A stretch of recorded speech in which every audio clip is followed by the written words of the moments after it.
Hi, everyone. I'm Richard Kim. I'm a core member of Work on Climate. This is a Work on Climate event, product managing and, what did we call it? Product managing and growing a climate startup with Rahul Nihalani. And quick logistics, just to go over before we get started. First of all, let's see, where's my cheat sheet? Julia, I'm a co-organizer of this event with Julia. This event is hosted by the Work on Climate community, which some of you may not be familiar with, workonclimate.org. I think we have some attendees from probably outside our community. The unofficial description is Work on Climate is a positive, action-oriented community that helps remove barriers from people who want to work on climate.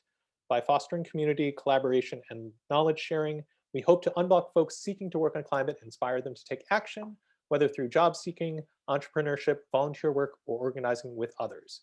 We're a Slack-based community. If you go to workonclimate.org, you can fill out a form and join us. Let's see, we are recording this event. The recording has started. So if you would not like to have your face shown, you can keep your camera off. We're also happy to see your faces. I think we can probably actually configure the Zoom call so that we'll only see the speaker view, but I can't guarantee that. We probably won't look at the Zoom chat very much, but if things come up that you need to put in the Zoom chat, feel free to use it. However, most of our interaction will be happening through Slido. I'll just drop that into the chat. Slido is the tool that we've been using to collect questions. So you can look through the questions now, you can vote up questions that you think are interesting, you can add questions for the speaker as we go through. The questions that are already in there are were questions submitted before the event. We'll probably give priority to those, but we'll try to answer questions that don't get answered in a separate thread on the events page if you're able to repost your question there later. Let's see what else. Also, we have a Google Doc that we share to take notes. Notes sharing doc. So what we typically do in our events is we all kind of take notes together, and that helps people to reflect on the event and have something to refer to afterwards.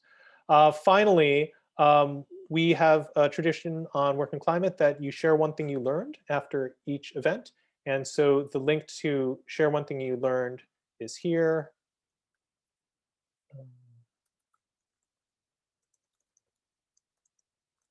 And so you can fill that out after the event, or if you can anticipate what you're going to learn, you can, I suppose, make a prediction. With that, I will turn things over to Julia. Thank you, Richard. I will not speak for very long. I am Julia. I am a product manager myself and a member of the Work on Climate community. I'm very happy to have Rahul join us to talk more about his experience as a product manager, also working at climate startups. The way this event will work is that Rahul is going to enlighten us with all of his brilliant knowledge for the first half, and then we will move on to Q&A. Again, if you've just joined, Richard has already put in the Slido question app. So please feel free to look at questions there or vote up questions there. We are going to do a little bit of curating questions, one, because of limited time, and two, to try and focus a bit more on kind of climate product startups as well. So it's possible that some of the more kind of general questions about being a PM will have to move to some of those different channels, as Richard has said. So without further ado, I want to introduce Rahul, who is a product and growth specialist with more than 10 years of experience at multiple startups and organizations. Most recently, he was the head of growth and the first PM at Aurora Solar, where he kind of built the first product team from the ground up. So Rahul, welcome and thank you. Thank you so much, Julia and Richard. I really appreciate this opportunity. And thanks so much, everybody, for joining. I really appreciate it as well, because I know you must be all busy. So hopefully I can add some value in this next 1 hour that we're going to spend together. I just want to do a quick poll, because I know that there's a diverse group of people here. How many folks in this Zoom are interested in breaking into product management. And you could use reactions or raise your hand physically. That's fine too. Let's see if I can see everyone.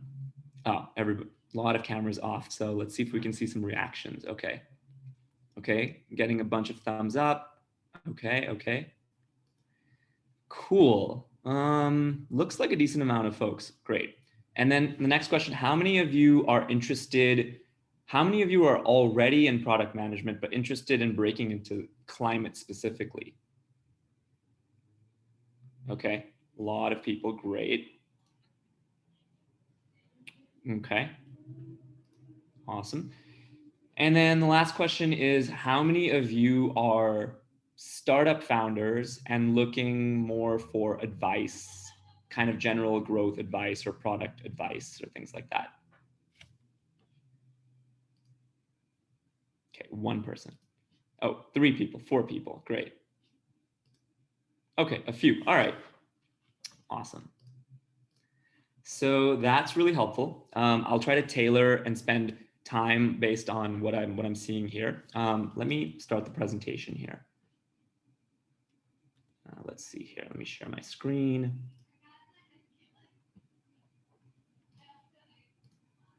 Great.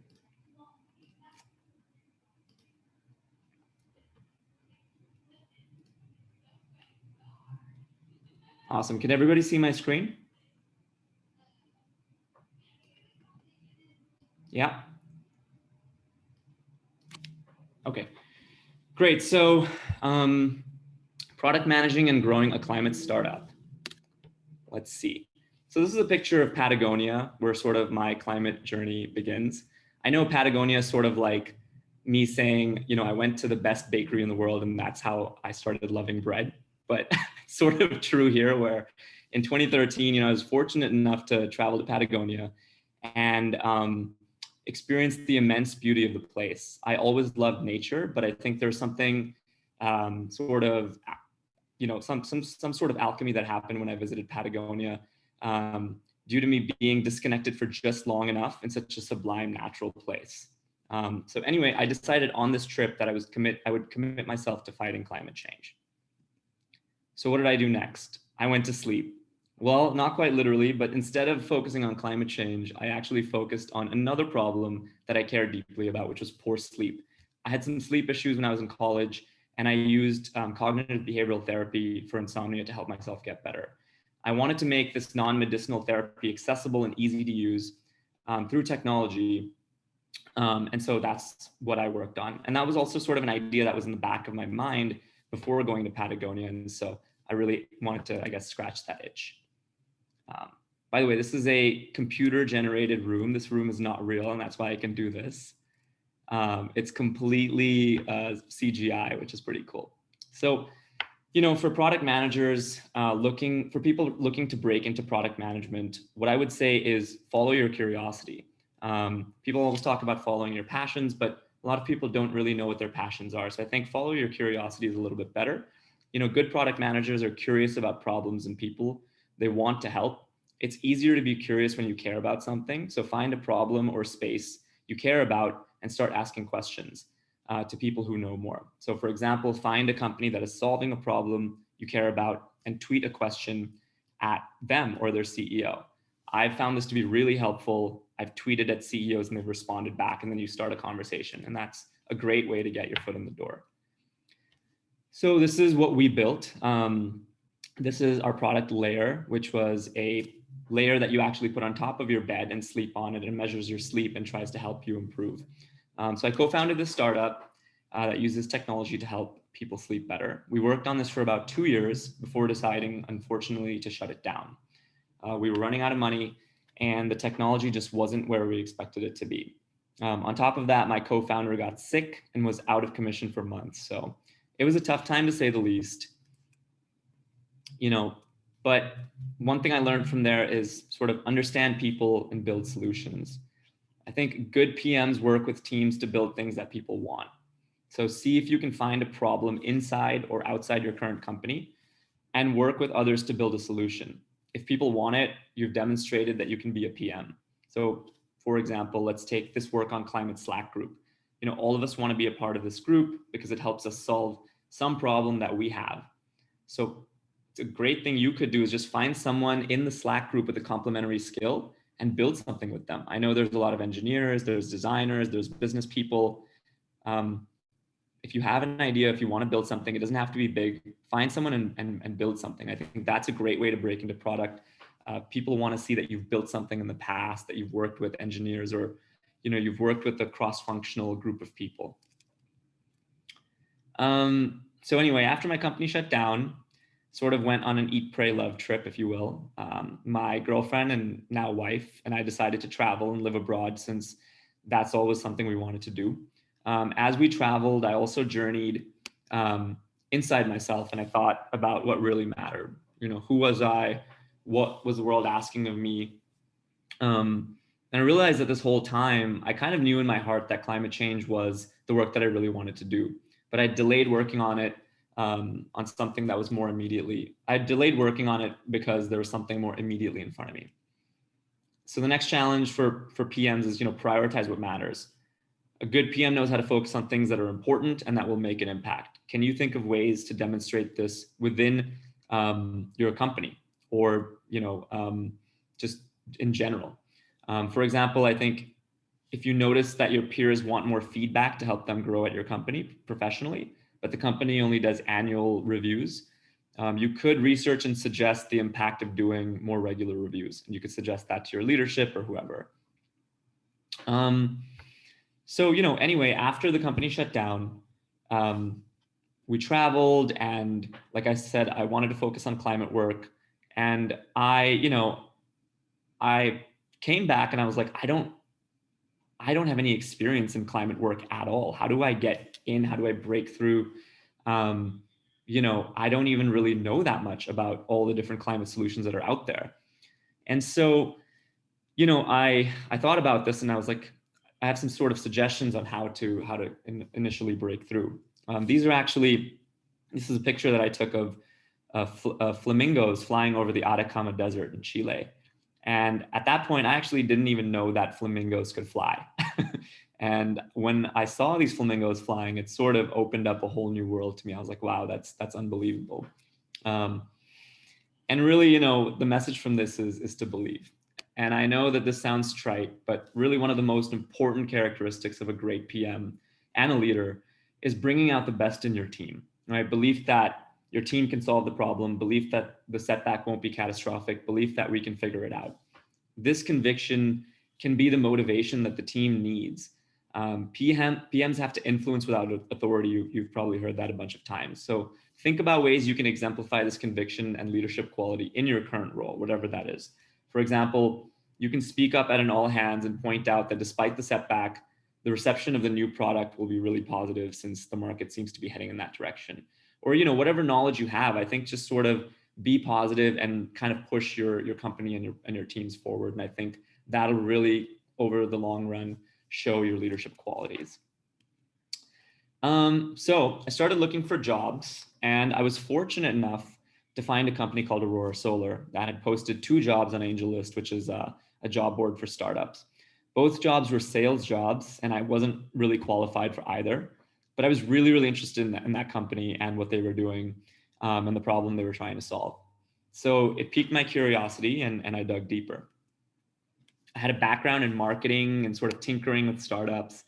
And upon looking further into Aurora Solar's website and marketing, I noticed a few opportunities in areas where they could be doing better. I then reached out to one of the co-founders of the company and explained that, look, I'm not a good fit for the roles that you're hiring for, but I'm really passionate about what you're doing and I want to help. So I mentioned how my past experiences could benefit Aurora, and said that I'd like to share some ideas for growth that he might be interested in hearing. So fortunately for me, he liked what I said and took a chance on me. And I just want to caveat that I reached out to over 30 companies like this in a similar fashion, and many of them just did not get back to me. So that's totally normal. It's a numbers game. Don't get discouraged. Also, just be persistent.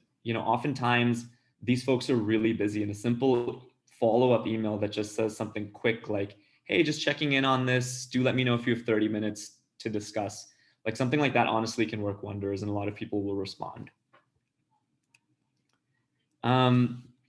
So the next challenge is sort of this idea of the map is ambiguous and think win-win. You know, product management is notoriously ambiguous work. Truly ask yourself if you're comfortable with this. Maps are open to interpretation. Just because you have directions does not mean that that's the only way to get from point A to B or even the best way. You know, sometimes the scenic route is better. So read between the lines and chart your own course. Just because your dream company doesn't have a job opening that fits you perfectly, like it doesn't mean that they're not interested in you or your skills. So get creative, figure out how to help them out and go for it. So, you know, how did I actually break into product management from the growth marketing side? Well, what you're looking at here is essentially something called the decision-making matrix. And product managers use a lot of frameworks and tools and, you know, mental models and things like that. And this is one of my favorite ones to make kind of quick decisions. But, you know, if you haven't seen this before, what you're seeing on the top left quadrant is those are the easy wins. Those are the high impact, low effort opportunities. Those are the things you just want to do quickly because they make a big impact and they're low effort. So quick wins, low hanging fruit. The top right quadrant is high leverage activities. Those are higher impact, but also higher effort activities, but they can, you know, they can make a big difference in the long run. So high leverage activities could be like building a new feature, building a product, those kinds of things. The bottom left is busy work, urgent stuff that most of us kind of get caught up in day to day, checking emails, you know, responding to things here and there. Those are lower impact, you know, lower impact, lower effort opportunities. So they don't really require that much effort, but they also don't make a big impact in the grand scheme of things. Bottom right is the graveyard. Those are high effort, low impact activities. You never want to do those. And so what is this, you know, why does this matter? You know, I kind of use this framework to figure out, okay, like what are the opportunities within Aurora Solar to help the company grow? And I know I was hired as the head of growth and on the marketing side, and so that was my job. But I think you can do this in any function. Any function, I mean, ultimately your goal is to help the company grow and be successful. So it doesn't matter. So try to figure out from a product perspective, what are ways that you could leverage this framework. You know, so for example, the first thing you need to do is like, just do your job well. Prove that you can add value where you're most needed. This builds trust. Once you have trust, people will be more willing to listen to your ideas that are outside of your scope of work. So I found a problem on the product side that no one was focused on, and I presented the sort of negative impacts that this problem posed. And then I figured out a solution that was needed to fix the problem, and I pitched leadership on the problem and the solution together. And so, you know, they gave me the green light to essentially go and try that out. You know, which is essentially demonstrating product thinking. Product managers are evaluated on the products that they deliver. Did the product lead to a desired customer and business outcome? How can you demonstrate to the product people or the decision makers that you can think like a good PM? So here are some examples that I've kind of just put together. I only focused on quick wins and high leverage activities because those are the things you should be focused on. You know, so quick wins, if you're within an organization or even outside, you can just get coffee with PMs. You can literally reach out to like Richard, Julia, myself. We'd be happy to get a coffee with you. Sorry, Richard and Julia, I totally volunteered you, but I know you'd be down.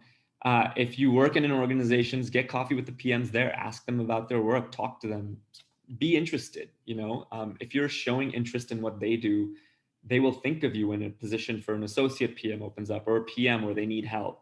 Sit in on user interviews.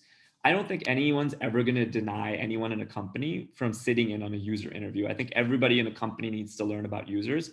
If you asked a product person, hey, can I sit in on some user interviews? I really want to learn more about our users. I mean, I hope that they would say yes, right? Ask, how can I help? Super simple, but you know, most people in different parts of the org don't ask that, or don't ask other people from different teams that question. But that's such a simple question that could lead to a lot of different really potentially interesting futures. Share product articles, insights, ideas on Slack. That's straightforward. And then regularly submit feature requests and usability issues. And when you submit those, like put something in there that shows that you're thinking about product, right?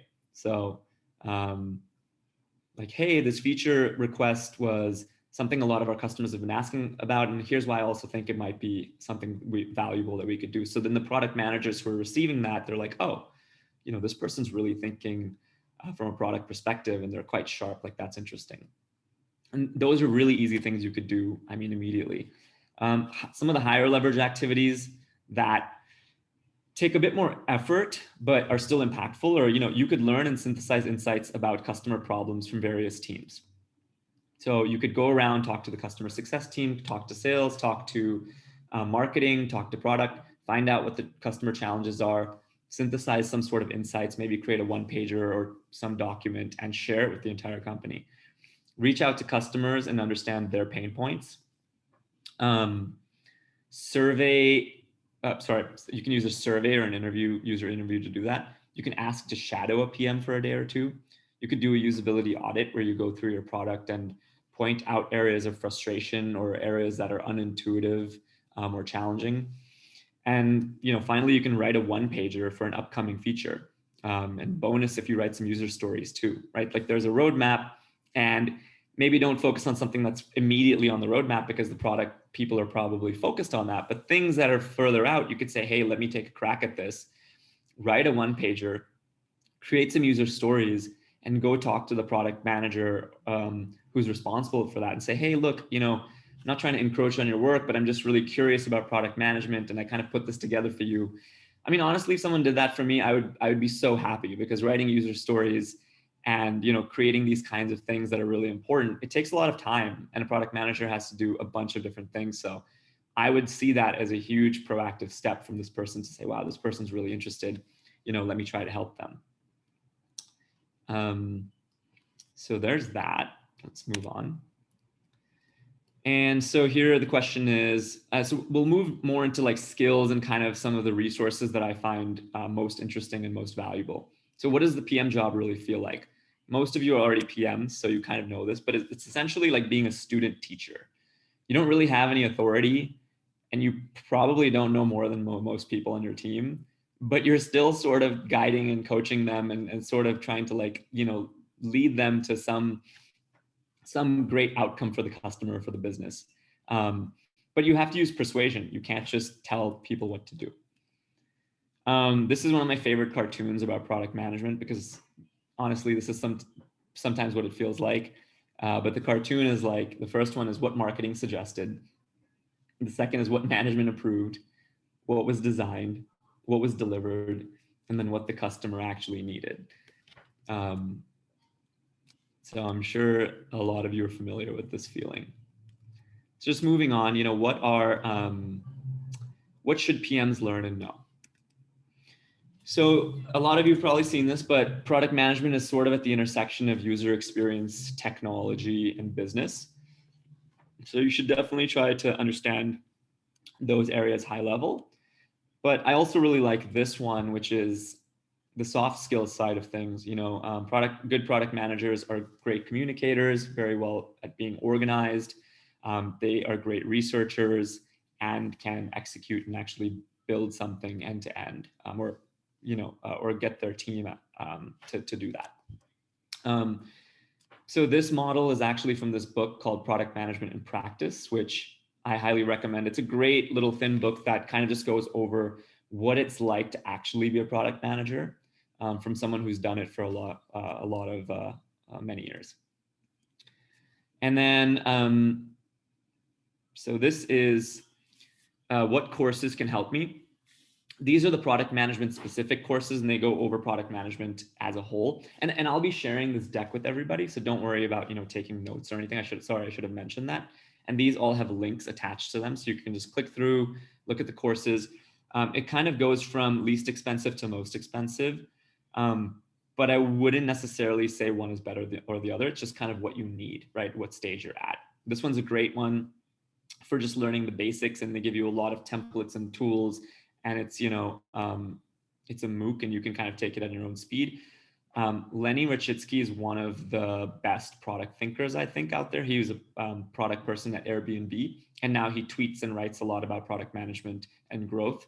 So he has a course, it's sold out, but the next cohort is starting in March, and I believe the last day to apply is tomorrow. So I would highly recommend this course. I haven't done it, but I know Lenny and his stuff, and he's one of the best. And then this one is from Product School, which has gained a lot of traction in the last like 10 years. I've seen it come up.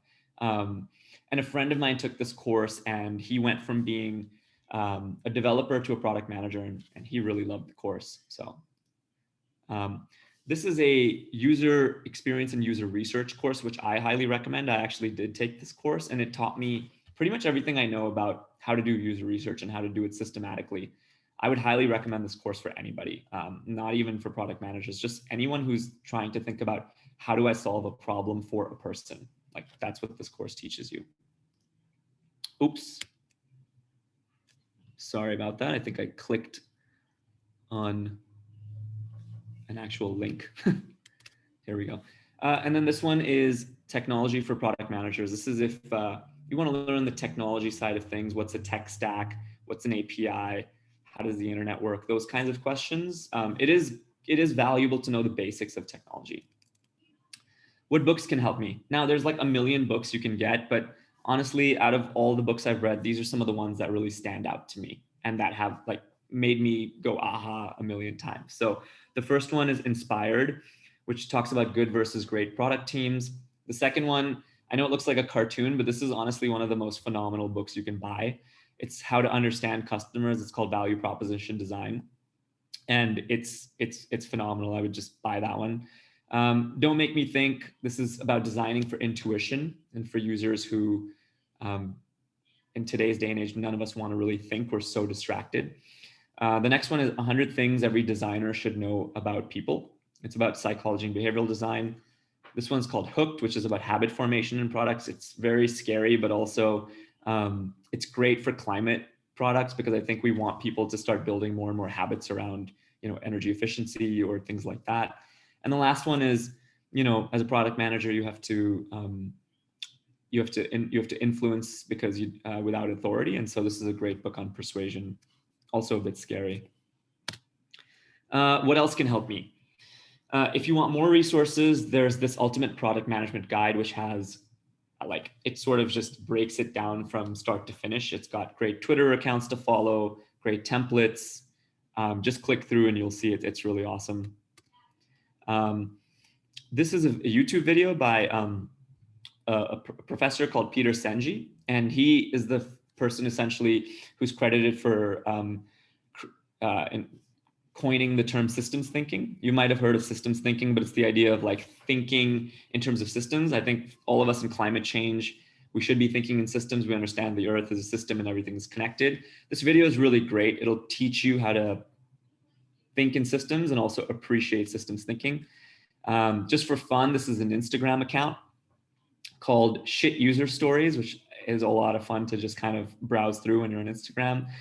Basically talks about terrible user stories. As you can see, this one, as an Amazon customer, I want to receive product recommendations based on something I've already bought so that I can continue questioning whether I made the right choice. We've done that a million times. And then this is another resource here, which is 300 plus free resources for product management. These are great. These are templates. So from bug tracking to prioritization to product roadmaps and launches, there's a lot of really great templates there. And yeah, that's it on the product side of things. And so here's my information. Again, I'll share this deck with everybody so you have it. I'm happy to chat and help and yeah, anything else. So that's basically it for me. Thank you so much, Rahul. That was a wave of resources. I'm sure everyone is it's great. Okay, so we're going to move on to the Q&A portion. If you joined a little bit late or haven't looked at the Slido already, please go and you can vote up questions there. I'm going to be doing some curation as we go through. Obviously, Rahul has answered some of the questions already. And if you do put your name in with the Slido, your questions, and it's there, I will call on you, then you can ask your own question. If you don't want to do that, that's also fine. And I can ask the question for you as well. Just looking at the Slido a bit, I know, Rahul, you spent a bit of time talking about product management specifically, but I do know there are some people here, there are kind of groupings of questions around startups in general. So the Slido is changing rapidly in front of my eyes, but something Yeah, that is, I think a question that I was seeing was around actually your experience working in climate startups. And I think there's one from Alexandrina here. Alexandrina, are you on the line? Yes. Thank you for your presentation. It was really beautiful, very helpful. I'm looking forward to diving into all those links. I am more of a scale person, and we don't have to address the whole thing, but I was just curious when you were asking people, different audiences, what they were looking for. I'm trying to help I'm trying to create a framework within companies that want to create a framework within companies where people within that company want to create startups focused on climate. And so kind of what that path is. And so I was just stating that was one of my interests. If there's anything you'd like to add to that point, if not, I feel like I could go research it with a lot of the great stuff you added. Yeah, that's a great question. I was fortunate enough to join a company that was directly, I guess, working on climate change stuff. So Aurora Solar, for those that don't know, is a solar energy software that helps solar installers design and sell better solar. But I do know that there are companies, especially larger companies, that aren't directly related to climate that are very, very interested in starting climate initiatives within their companies. One such company that I think has done a phenomenal job is Stripe, the payment processor, right? Online, if you're paying, a lot of times you're using Stripe behind the scenes, and they have a Stripe climate program. And their leader, one of their leaders of the program is this amazing woman, Nan. And you can find her on Twitter. And I would just study a little bit more about how they did that. There's also a great podcast on Stripe climate, and they kind of have now been on a few podcasts talking about their story, how they got this started within the organization. Stripe is a pretty large org now, so it must have been challenging. So I would highly recommend checking out that podcast, following her, and even maybe reaching out and sort of asking her those kinds of questions. Great. Okay, moving on to some other questions here. I've a common theme. I've seen some of the questions is actually a question from Jordan. And kind of to tack on to Jordan's question, once he asked it if he's on, is also kind of expanding to another question around for open source climate initiatives as well. And just if you have any experience with that, Rahul. But Jordan, are you on the line? I am, unless there was another Jordan. You're like the number 4 question right now. So all right. If it's that Jordan, great. Perfect. Thanks, Julia. Hey, Rahul. I'm Jordan Janes. What my questions was maybe in Aurora, though, at any time your experience, I was curious, the end user or buyer, did they typically have a climate focus, or was it like, hey, this is a means to my commercial ends, and it's great that you have your own mission, but I'm just trying to, make a bottom line? I'm curious the dynamic there. Yeah, I mean, in our case, the end user were solar developers or solar installers. So solar companies like SunPower, like Solar City, Tesla, and so they, at the end of the day, a lot of these businesses want to make money. They want to make money and they want to grow, even though they are directly helping spread distributed solar. So to answer your question, I guess it's 2 things. It's like, one, yes, they care about making an impact and making a change. But anytime an industry gets quote unquote hot like solar, a lot of players kind of come in just to seize the financial opportunity. So yeah, I mean, I guess, is there a further question from that? I do have a follow on. If it's too much of a tangent, I'm happy to defer to someone else. My related question was, did you find yourself competing against other climate products, or was it like you're not using any product today, but you should use mine, it will help you? Yeah, there's definitely competition, and we definitely competed with other solar design and sales platforms. Um, it's interesting though, because I think when you really care about making an impact, it is competition at the end of the day, especially because you're a startup, and then you kind of fall into this startup mentality of like, oh, we have to grow, and now we've raised venture capital investment, and so we have a responsibility to our investors to make them their money back. And so it is this weird and kind of fine line that you play, where we were actually really good friends with all of our competitors. We would see them at conferences, and chat with them and get drinks with them. But also there was still that feeling like, hey, they are our competitors. So I think the good thing is that you can actually help each other in certain ways that don't necessarily jeopardize your business. Like, you don't want to share secrets internally, but if someone's asking you for an introduction, like, I think we were more than happy to help out, and even if they were competitors. Excellent. Appreciate it. Okay, I think then next question here, just to kind of stay on this kind of startup question aspect. This is from an anonymous person that said, climate impact products sometimes require behavior and systems change. This can make the pathway to market fit more difficult. How did you deal with this? Yeah, it's a great question. Is there the person who asked that question on the line or on Zoom by any chance? I'm not No. sure what the anonymous one. That's okay. I can answer it more generally. I wanted to maybe ask what specifically maybe they were talking about, or give an example. But I think one example that I can think of is Ohm Connect, right? I think Ohm Connect is a company that essentially consumers, we can all sign up for, and they would send us notifications on when to not use electricity, because those are higher peak moments, energy costs more, and we could actually save a lot of money by using things like our dishwashers at night versus using them, between like 6 and 9 p.m., let's say. Now that requires a behavior change, right? Because people are just used to using their appliances whenever they want. I think one of the books I suggested, a couple of the books actually that I suggested deal with this. So the first one is Influence, and that's kind of the psychology of persuasion. There's some good tips and information in there. The second one is Hooked, which is the habit formation book, which also talks about how to create habits in people that maybe they don't have before. And I think sort of that's the key, is you have to get people to build new habits.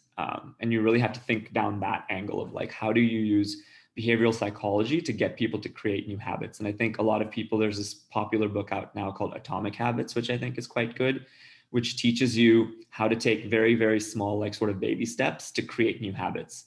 And I haven't read it, but a lot of people have read it, and they claim it's very good. I mean, I generally believe in that philosophy of taking small steps if you want to change a behavior and build a habit. So maybe think along those lines of like, how might Ohm Connect use smaller changes, get people to kind of commit to smaller things, and then over time build upon that. I don't have, the sort of holy grail answer, but that's kind of where I would start looking.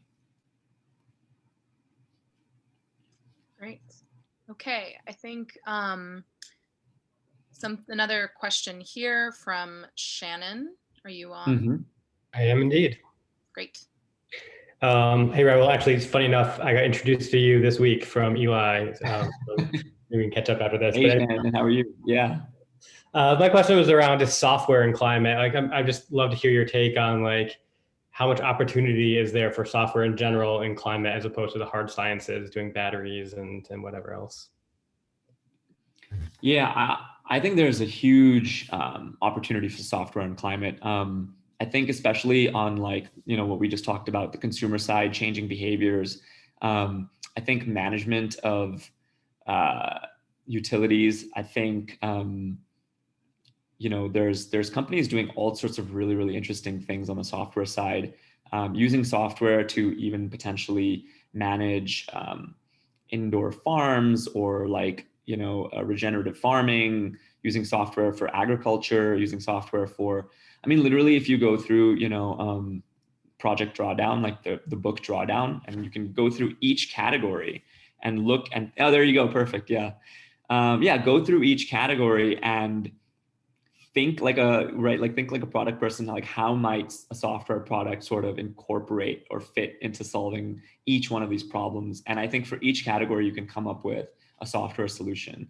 And I've seen a ton of companies. I've also seen a lot of hardware, like infrastructure, kind of hard sciences companies. But I think at some point, a lot of them will need software. So you can start having those conversations with those companies early. And that definitely doesn't hurt. And maybe you could even just kind of come in and say, hey, I'd love to like help you think about this, if you have some software background. Thank you. Okay. Next question's from Richard. Oh, I got upvoted. Hi, Rahul. I was just wondering what some of the major product challenges you experienced at Aurora were and how you dealt with them. Yeah, that's a great question.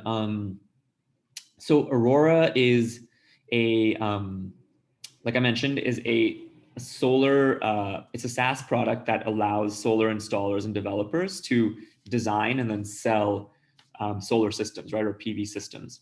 And so it's really interesting because Aurora allows you to do three things really well. The first is figure out where on a roof the panels should go. And so when you're putting solar panels on a roof, there's a lot of things you have to take into consideration, like the geography of the roof. Are there chimneys? Are there vents? Are there all of these different obstructions? So that's one. The second is, okay, based on where I put these panels, how much energy will this system produce? And that's actually more difficult than it sounds, because shade is sort of like solar's kryptonite. Anytime you have shade on a PV system, the efficiency of the system drops dramatically. And so if you have a chimney and at, I don't know, between 3 p.m. and 6 p.m., that chimney is now casting a shadow on the solar system, you essentially have to simulate accurately how much energy that system will produce. And so Aurora was really, really good at doing that for every minute of every hour of every day of the entire year, right? And taking into account the sun path and all of these different variables. And then finally, what most consumers and business owners care about is, well, okay, how much money will this solar system save me if I switch to solar? Like, how much money will that save me? And Aurora did all of that really, really well. And I think better than the competition. And so that was kind of like our secret sauce or bread and butter. But the challenge is Aurora was an engineering-led company. It had a lot of extremely smart technical engineers who knew how to build this complicated software, but they sort of, it was sort of like by engineers for engineers. So one of the main challenges we had is we had this really high performance and sophisticated software, but a lot of people just couldn't use it because it was really complicated. And so one of the things that I worked on is essentially simplifying that software. And the analogy I use is like what we had at Aurora was kind of like a Formula One race car. It's really fast, really high performance, very sophisticated, but you need to be an F1 race car driver to drive it. What we needed to do is take that technology and power and kind of put it into something that was more street legal. And so anybody can get in, they know where the ACs are, they know where the stick shift is, and they can just go. And that's a big part of what I worked on, is like taking the technology and building a new product around that worked for solar salespeople. So that was a challenge. There were a lot of challenges along the way in there. One of the other really interesting challenges that I really loved is we had a small R&D team that focused on like computer vision and AI and machine learning. And I think AI and machine learning has huge potential for climate work. There's so many applications of that technology. So I would highly recommend like reading up on that stuff, or like talking to people who know more about it and getting them interested in climate problems. Because I think together you can solve some really, really cool and amazing problems. And so one of the things we did there is this R&D team was working on this stuff for the last 2 years. And they were basically just a research team working on this. And at some point we were like, well, we want to productize this amazing technology, right? And so they had built technology that essentially allows you to look at a roof, maybe recreate a roof without having to draw it, see where the solar panels are, figure out based on the solar access of a roof to look at different like hotspots on the roof, where should we put the panels? So like almost like an auto designer, all of these different things that they had really worked on. But one of the biggest challenges for some of our users was that they had to essentially draw trees, right? They had to replicate trees around a house, let's say, or around a factory or some commercial building, because trees are one of the major cause of shade. And so they would draw these trees and they would have to figure out the height of the tree, and they would have to figure out how wide the tree is. And I was like, why can't we just solve this using like computer vision? And so I worked with the R&D team, and they had actually thought about a way to do it. But I think a product person can kind of come in and maybe help break things down or think about things from a different perspective. So I said, hey, I think you might be doing this in a way that is more technical than it needs to be. Why don't we just simplify this? Users can draw the tree, but if you can figure out kind of just generally how wide it is and how tall it is, that would save them 2 big steps, and that would save them 50% of time, right? Which is a huge time savings. And so that's what we did. So within essentially a month, we were able to build and launch this feature that relied on 2 years of R&D, but it saved users 50% of time, and they loved it. And now it's one of the most used features. So that's just an example of like a problem that we solved that was really interesting and fun. That's awesome. Great. Thanks so much. Yeah. Slightly related to that question, I think you touched on it a little bit, but I want to give, I think it was Sandeep, the opportunity to ask as well. Sandeep, are you on? Not. Well, Sandeep at least asked, what was customer acquisition like in the early stages? So you were talking about some of the problems, but I think he was maybe interested more in how you actually got your customers. Ooh, customer acquisition is very large. It's a very broad area. I mean, there are like 20 general categories, let's say, of customer acquisition, right? From like offline things like trade shows and events to everything online, from SEO to SEM to paid marketing, just to ads to press. So you can acquire customers in so many different ways. So what was customer acquisition like in the early stages, maybe at Aurora? When I first came in, there were a lot of like low-hanging fruits for customer acquisition. One of them, which the COO at the time was saying, hey, these trade shows require a lot of time and effort and money. And I think this year we're just not going to go to as many trade shows. And I said, well, I think that's not a good idea, because we work in a niche industry. It's, our customers are solar installers and developers, and they go to these trade shows. And so the rule of thumb is go where your customers are, like always be, where your customers are, even if it's just from a brand perspective. And so I actually convinced him to do the opposite, increase the budget for trade shows and go to more trade shows. And that was actually, it really worked out very well from us, because one of our greatest sources of leads, I think to this day, have been trade shows.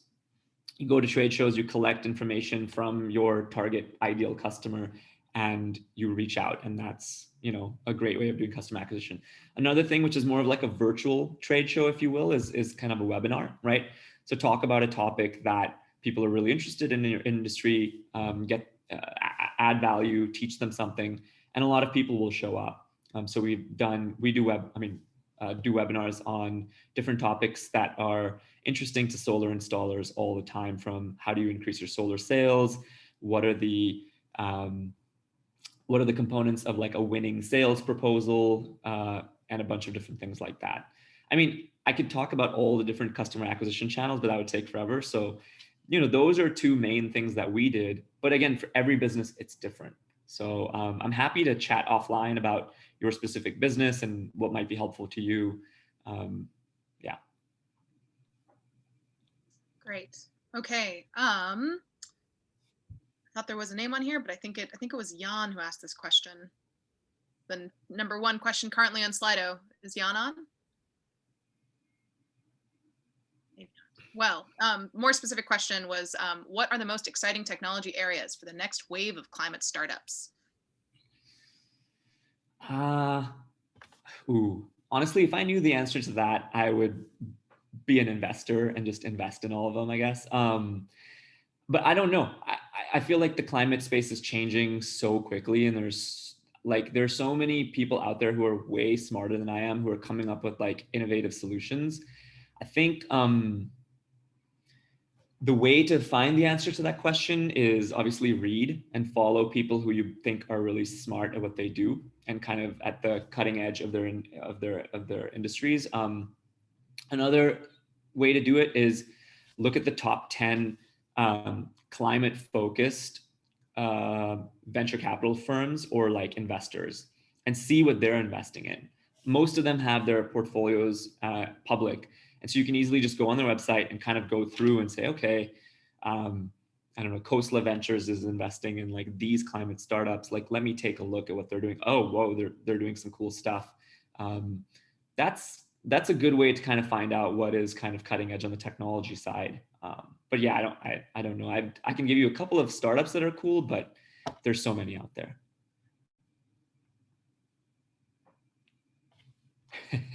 Great. Shalini. Shalini's on.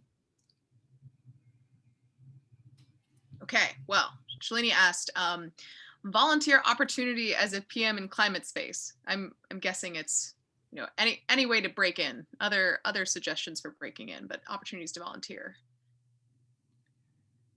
As a PM,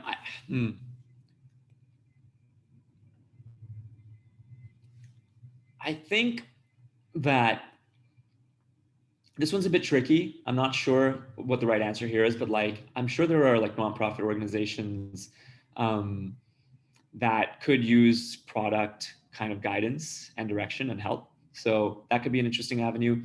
Another one is startups. I think startups are resource constrained, but also you get to wear multiple hats. So even if you don't break into a startup as a PM specifically, you can just break in based on whatever skills you have, whether that's marketing or finance or sales or as an engineer. And then, you know, you can be at that startup with the mindset of, I want to go into product management. That's how I did it at Aurora Solar. That's how I've heard a lot of people do it as well. Another way to do it is to just become a PM at like a larger company, a larger tech company, like an associate PM, and then kind of grow that way. A benefit of that is that they have programs to really like teach you and help you grow professionally. And so if you're more of a systematic learner and you like structure, that is a great way to get your foot in the door. And then you can bounce from there and go to a climate specific company. Also, I know this is something that I definitely see happening is all of these big companies, and especially, you know, the technology companies, are going to create climate arms. Like there's going to be some climate function within that company. And so then you have the opportunity to like be a part of that, to create it.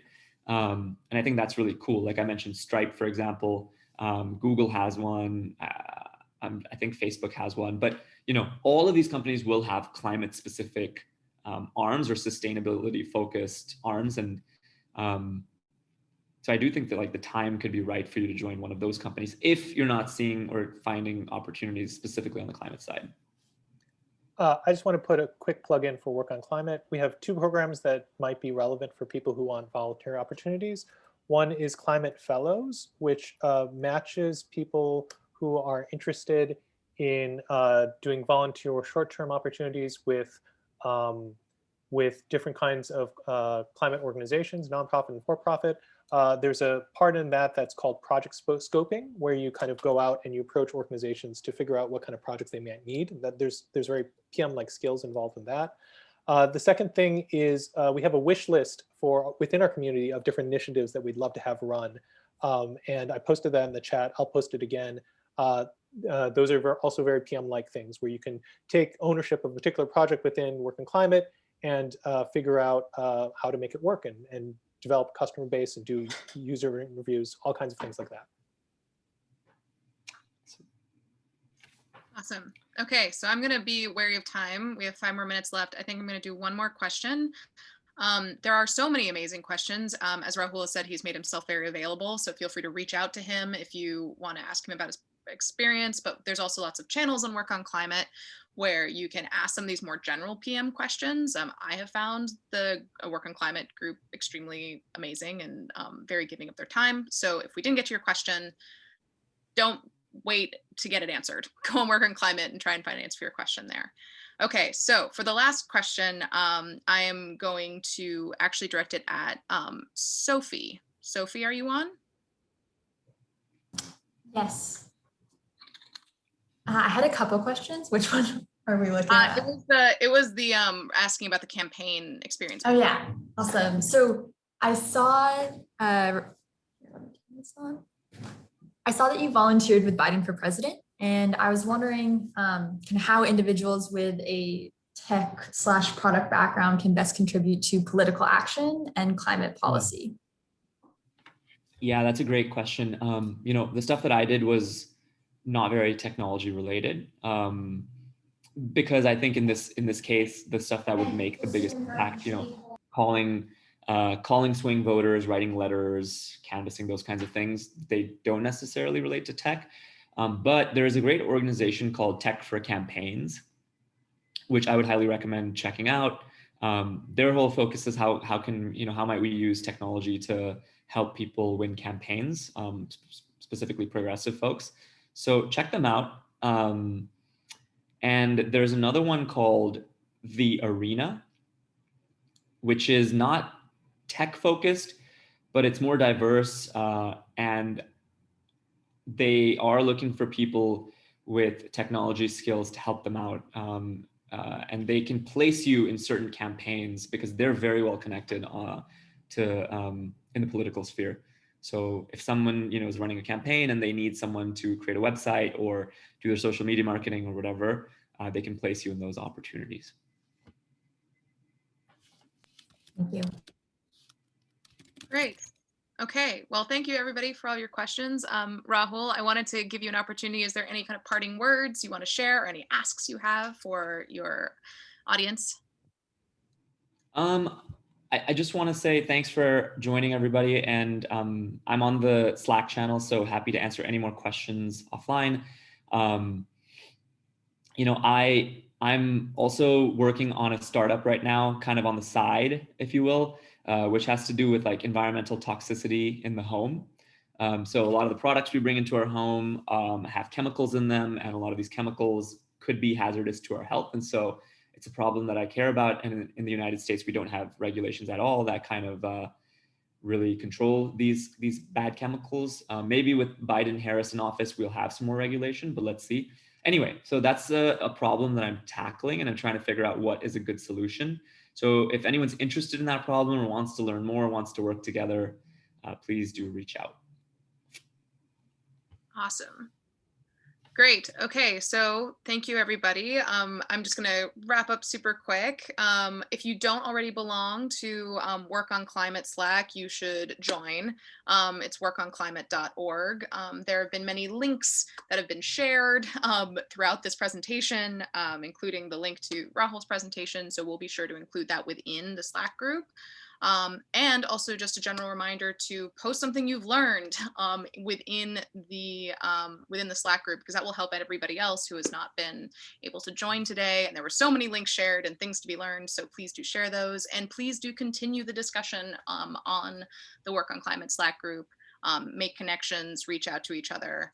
And of course, thank you, Rahul, so much for being our guest and for taking your time to share all of your knowledge with us. Of course. Thank you. Yes, thank you so much, everybody, and have a great rest of your day.